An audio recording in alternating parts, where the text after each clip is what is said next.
I know it's kind of hard to see. We're continuing in 2-4, zeros of polynomial functions. Right here it says determine an interval in which all the real zeros of this function f of x must lie. Explain your reasoning using upper and lower bound tests. All right, then find all the real zeros. So the very first thing that I'd like you to do, all right, is I would like you guys to plug this into the graphing calculator. And let's just see where these actually are located. So go to your graphing calculator, hit y equals, all right, it's x to the fourth. Then we have, is it plus x to the third? All right, plus x to the third. What's after that, Mr. Lewis? Minus 7x squared minus x plus 6. Okay. I'm going to make sure my grid lines are on. Good, they are. Okay. I'm going to hit graph. Take a look at this. All right. So right here, using the graphing calculator, we can clearly see that this right here is a 0. This is a 0. This is a 0. And this is a 0. Okay. We're not going to use synthetic division right now just to prove that. All right, we've done that before. I want you to understand we have 1, 2, 3, and 4 zeros. Now, the interval between which these zeros are located, all right, if I were to use synthetic division and I plugged in a -3 right here, what would the remainder be for the synthetic division? The remainder would be 0. If I plugged in a 2 in for synthetic division, what would that remainder be? 0. Okay? So right now, the next greatest number from 2 as an integer is a 3. And over here, this is a -4. So we're going to use a -4 and a 3. And we're going to do this process called synthetic division to talk to you guys about what's called the upper and lower bound test. So what I want you guys to do, in your journal, I want you guys to write lower bound test. Okay? And we're going to write upper bound test.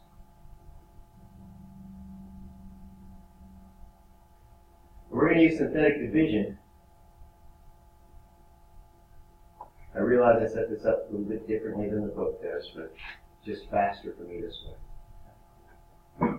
So right here, I said our lower boundary was at a -4 and our upper boundary was at a +3. So lower boundary is at a -4, upper boundary is a +3. X to the fourth, x to the third. All right, we're going to do synthetic division right now. We're going to use this right here. So how many x to the fourths do we have? We have 1.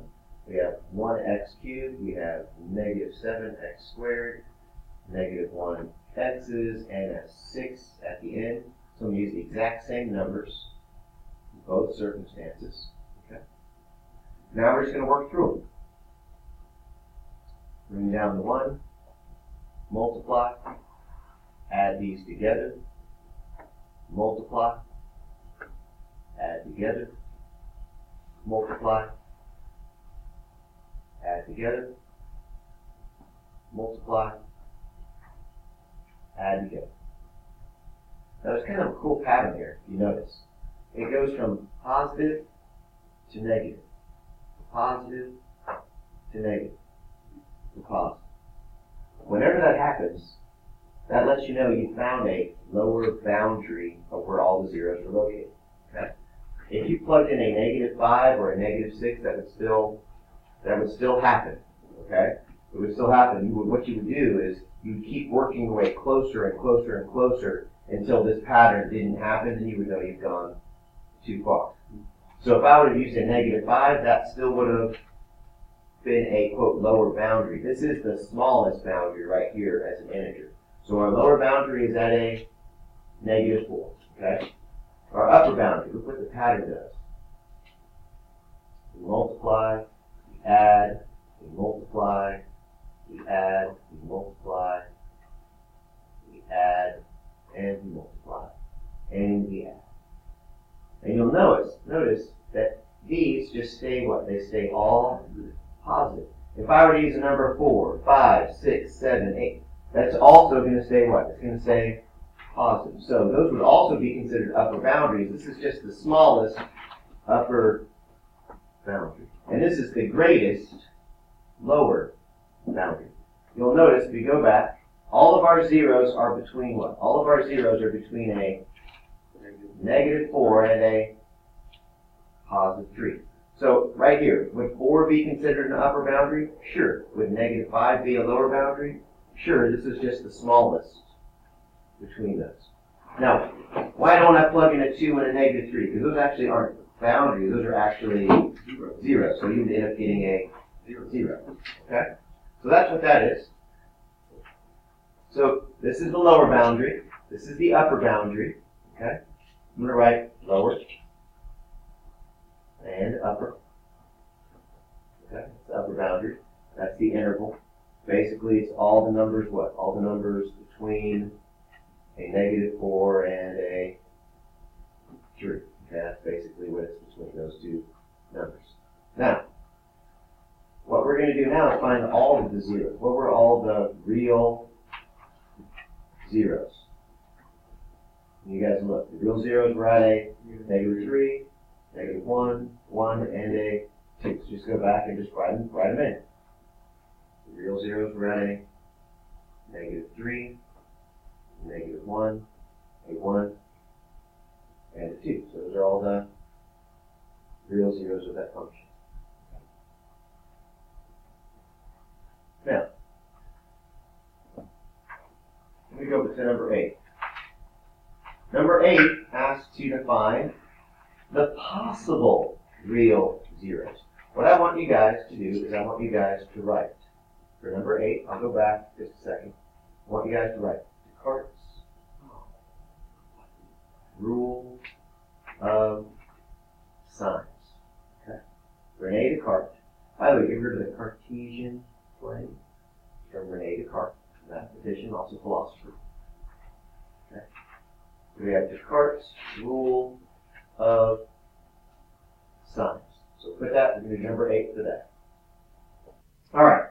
Now, if we go back to our previous problem, how many zeros did we have that were negative? We had 2. How many did we have that were positive? 2. Here's the cool thing about Descartes' rule of signs. Okay? Let me go back down here. We can actually know what's going to happen before we even do a problem by using Descartes' rule of signs. Check this out. Let's look right here. This is a positive. This is a positive. This changes from a positive to a negative. This is called a sign change. Okay? If it changes from a positive to a negative, that's called a sign change. This is a negative. That stays a negative. That is not a sign change. This is the other sign change. So how many sign changes do we have? We have 2. That means if you look at a polynomial function and you see 2 sign changes, you could have 2 positive real zeros. You could have 2 positive real zeros. So you just look at how many sign changes there are, and that lets you know how many positive real zeros there could be. Now, after you figure out the most positive real zeros you could have, you always count down by 2's.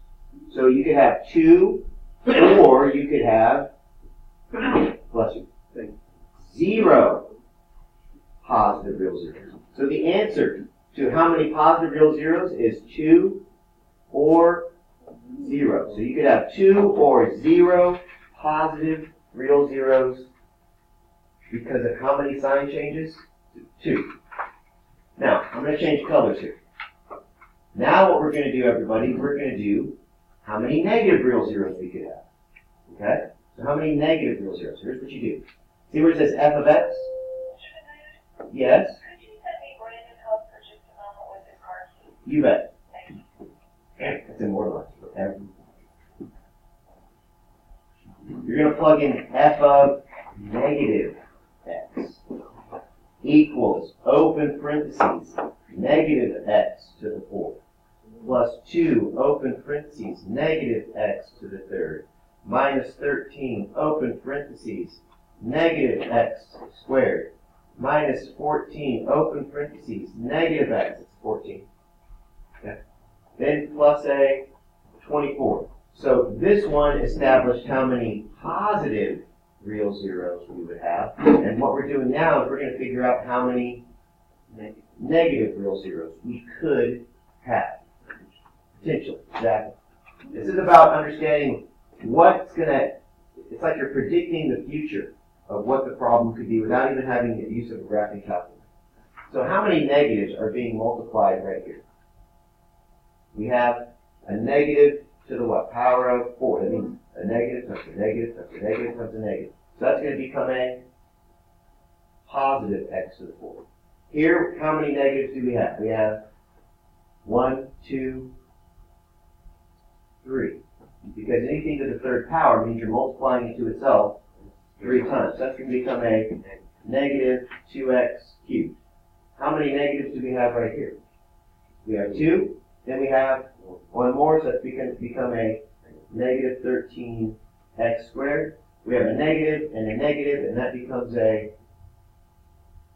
positive, and then we have a positive 24.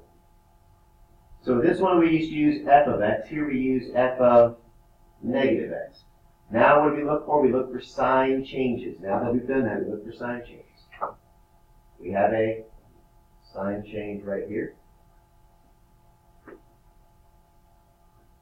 We also have a sign change right here. So right here we have one sign goes from a positive to a negative, and here it goes from a negative to a positive. So once again, the answer is going to be 2 or 0 negative real zeros. So we have 2 or 0 positive real zeros, okay? Or we have 2 or 0 negative real zeros. So what I'd like you to do right now is in the graphing calculator, just type that function and hit graph and let's see which one it is. So now that we've done that, go to the graphing calculator, let's just type this in. We'll hit y equals, and we'll go over here on the paper, and it says x to the 4th. And then we have plus 2x cubed. Then we have minus 13x squared. And minus 14x plus 24. Okay? Hit graph.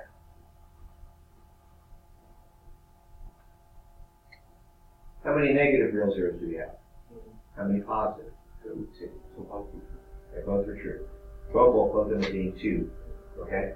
2. Now, where would we have a graph that had 0 real zeros? This is, the graph would wouldn't touch the x-axis. It would look like this. Be up above the x-axis, or it would go below the x-axis. Okay? Alright, so basically today we covered upper bound, lower bound theorem, and Descartes' rule of signs.